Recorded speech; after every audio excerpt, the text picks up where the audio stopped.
Hi, everyone, and welcome to Unpacking Islamophobia. My name is Mubashara Tazamol. Today, we're going to speak with Professor Shenila Khoja-Moolji about her recent book, The Impossibility of Muslim Boyhood. Professor Khoja-Moolji is the Hamad bin Khalifa al-Thani Chair of Muslim Societies and an associate professor at Georgetown University. She's an award-winning author and researches about the interplay of gender, race, religion, and power in transnational contexts. She explores this theme particularly in relation to Muslim populations in South Asia and in the North American diaspora. Welcome, Professor. Thank you. Thank you for inviting me. So to begin with, what led you to write on this topic, and what is it about today's political climate that makes this subject so important? Thank you. So the book was prompted by a series of events in which young Muslim boys were perceived as threatening. You'll recall in January 2017, a 5-year-old Muslim boy was handcuffed at the Dallas airport. The security officers deemed him a threat to America and held him in custody for 5 hours. The White House press secretary said, and I quote, "To assume that just because of someone's age and gender that they don't pose a threat would be misguided and wrong." And just a couple of years earlier, we witnessed another such event, but this time at a school in Texas. 14-year-old Ahmad Muhammad was arrested for bringing a homemade clock to class, which his teacher thought was a bomb. Law enforcement officers were called, and Ahmad was handcuffed and taken to a detention center. So what struck me is that in both of these cases, the state's response was disproportionate. Disproportionate not only in its leap from actual to perceived threat, but also in the treatment of these boys. So for example, Ahmad's arrest was the culmination of an organized school response, and we can find the details in subsequent court filings. The teacher confiscated the clock device. The principal and a city police officer removed Ahmad from the classroom and escorted him to another room. There, he was confronted by 4 or 5 more police officers and the school's counselor, and the police questioned him for almost an hour and a half, and his pleas to call his parents were ignored. All this time, Ahmad maintained that his device was a clock and not a bomb, yet the police officers handcuffed him, arrested him, took him to the detention center, took mugshots and fingerprints. This was an excessive response. Similarly, in the incident at Dallas Airport, arresting a 5-year-old boy and then detaining him away from his mother seemed out of proportion. So I started contemplating the state's overreach, and I was reminded of similar overreach in instances of mugging by Black youth in Britain. And in that case, the scholar Stuart Hall advises that when we observe such discrepancies between threat and reaction, we have good evidence to suggest that we are in the presence of an ideological displacement. I started to wonder about what ideological displacement are we witnessing here in the US in relation to Muslim boys? And that question animates the book. I argue that it is the trauma of past terrorist attacks and anxiety surrounding imagined future attacks that is being displaced onto Muslim boys. The security officers at Dallas Airport, who view the 5-year-old as a threat, take multiple imaginative leaps. They recall past terrorist attacks with Muslim perpetrators, visualize a future attack, and conceive of the little boy as a perpetrator in the present as well as the future. However, since the 5-year-old boy did not represent a tangible threat and lacked capacity to do actual harm in an airport full of armed adults, we can understand these imaginative leaps and the consequent invention of threat as part of a broader ideological project that seeks to make future crime visible today so that it can be managed and eradicated through the surveillance and carceral state. So the book moves the conversation about Muslim boys to a conceptual space. I inquire into the function of Muslim boyhood within American public culture, showing that it acts as a bridge between past and future terrorist attacks. And so in the process, Muslim boys are transformed into proto-terrorists or terrorists in the making. Yes, and in the book, you have an entire chapter on the creation of Muslim boys as proto-terrorists. Can you say more about that? Yes. So the figure of the terrorist in the West is usually associated with adult Muslim men. But when I was considering constructions of Muslim boys, it was less about the crime that has been committed and more about a crime that could be committed, so potential crime. That's why I say that Muslim boys are assumed to be proto-terrorists.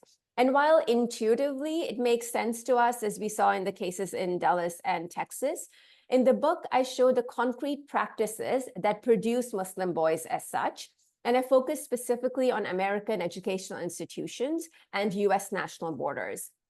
So just as an example, I engage in a close reading of FBI's National Security Strategy, the White House's report on empowering local partners to prevent violent extremism, and the FBI's 2016 Don't Be a Puppet interactive website.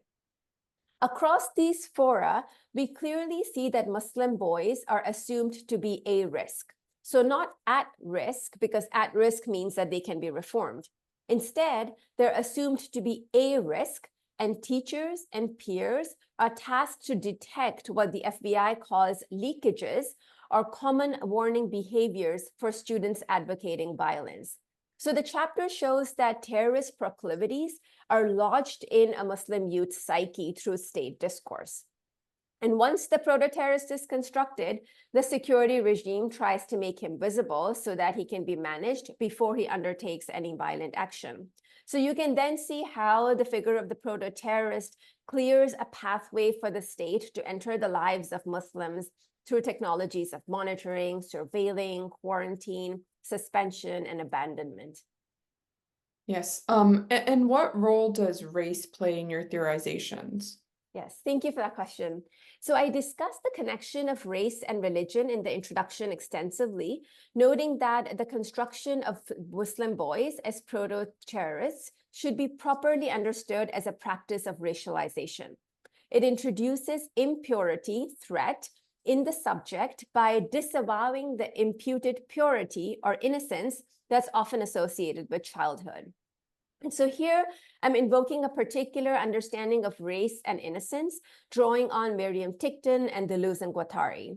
So Miriam-Tickton argues that political imaginations of innocence are shaped by a search for a space for purity. And Deleuze and Guattari see race as another name for impurity conferred by a system of domination.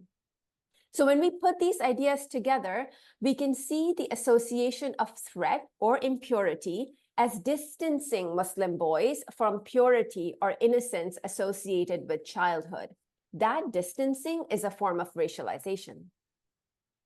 So I was captivated by your discussion of cases where Muslim boys were not treated as terrorists, and you used those cases to create the concept of, quote, commodity anti-racism.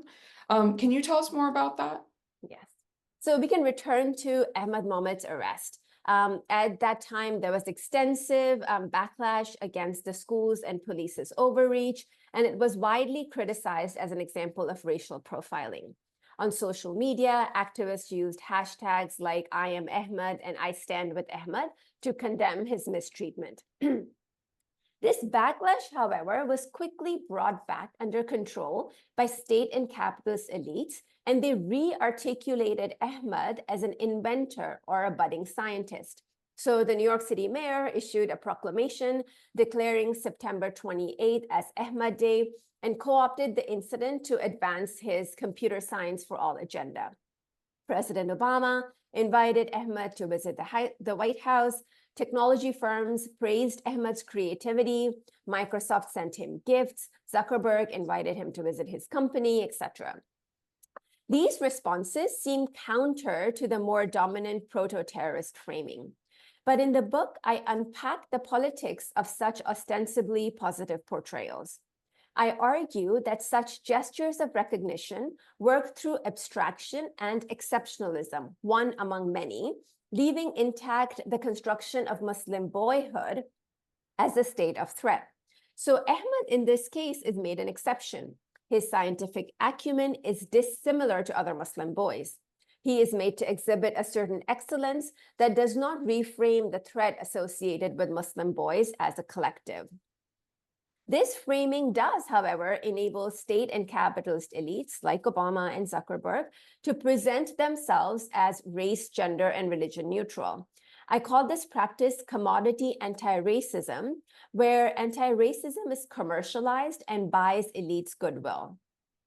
The chapter considers a second case where we see commodification and commercialization working a little differently. Here, a young man who actually engages in terrorism in Boston ends up on the cover of Rolling Stone, the magazine. I view this as an example of how profit-seeking corporations may reward Muslim boys with celebrity status and a cover image in their effort to extract profit from those who desire to see terrorism. In both of these cases, then, we observe the instrumental staging of Muslim boys in the service of capital. These practices are extractive in that they extract goodwill and revenue for the elites and do little to challenge the dominant ideas associated with Muslim boys. And in fact, in many cases, they invite backlash against ordinary Muslims. One of the key interventions of the book is that you urge us to see Muslim boyhood as an analytic or heuristic device, and you bring both the US and India into one conversation. Can you tell us why it is helpful for us to think along these lines? Yes. So I closed the book with a discussion about the treatment of Muslim boys in contemporary India, where the ruling political party espouses the supremacist ideology of Hindutva. I discussed various cases of Muslim boys being viciously beaten inside and outside schools, from Asif's beating in Ghaziabad by temple caretakers to a 7-year-old boy's beating by his peers at his school in Uttar Pradesh, while the teacher watches and even encourages. I deconstruct these cases so that what we see at work in India are similar anxieties about purity and assumptions about innocence and threat. But in the Indian case, they're not in relation to whiteness, but in relation to ethno-religious absolutism. These anxieties are nonetheless given shape and force through a discourse about and surveillance of Muslim boys. So I argue that we can view Muslim boyhood as an analytic or heuristic. And when we do that, we can see a different set of politics of purity and impurity across diverse global contexts.